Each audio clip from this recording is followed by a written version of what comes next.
Today I'm baking at home and I'm trying to make a lighter lemon loaf. So I'm combining some all-purpose flour, baking powder, and kosher salt in a bowl and just giving it a good whisk. In a separate bowl, I'm going to combine some unsweetened applesauce and some Greek 2% non-flavored yogurt. And I'm gonna add some canola oil. And the applesauce is there to give it some more moisture, but less oil. So this way it allows me not to use as much oil in the mix. I'm also gonna add in some lemon zest, and I had 2 really large lemons that I zested. You need about 2 tablespoons. This is what's gonna give the actual lemony flavor in the loaf, because we're not gonna put any juice in the mix. And then we're gonna add some sugar, followed by 3 large eggs. Then give all of that a really good whisk to make sure that everything is well combined. Once your mixture is smooth, you want to add that into the dry bowl. And once you add it, I like to fold the flour mixture in first before putting the whisk in and finishing it off with the whisk.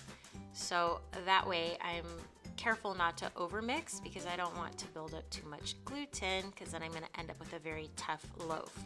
So fold first with a spatula. Once most of the flour is incorporated, you can get in with a whisk, and then you want to whisk it until smooth. But again, do not over whisk.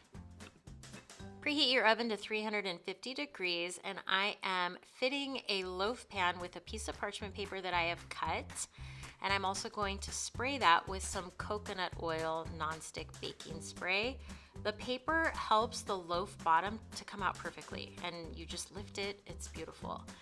I'm gonna pour all that batter in, and then I'm gonna bake it for about 40 to 50 minutes, depending on your oven. Put it in the center of your oven.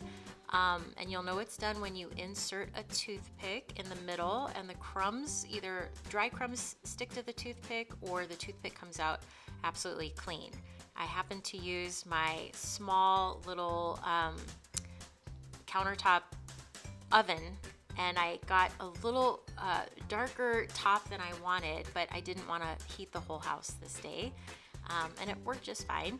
So get all that batter in and get it in the oven. While it's baking, make the glaze. I'm using confectioner's sugar, zest, again, lemon zest, and some lemon juice. And I just start with a couple tablespoons of lemon juice, because I can always add, but it's really hard to subtract. Subtracting means you have to add more confectioner's sugar.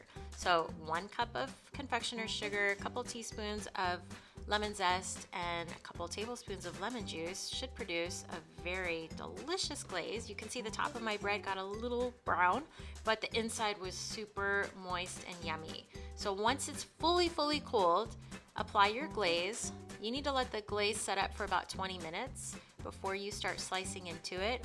But once you slice into it, you will not want to stop eating. For this recipe and more, visit myclasscancook.com.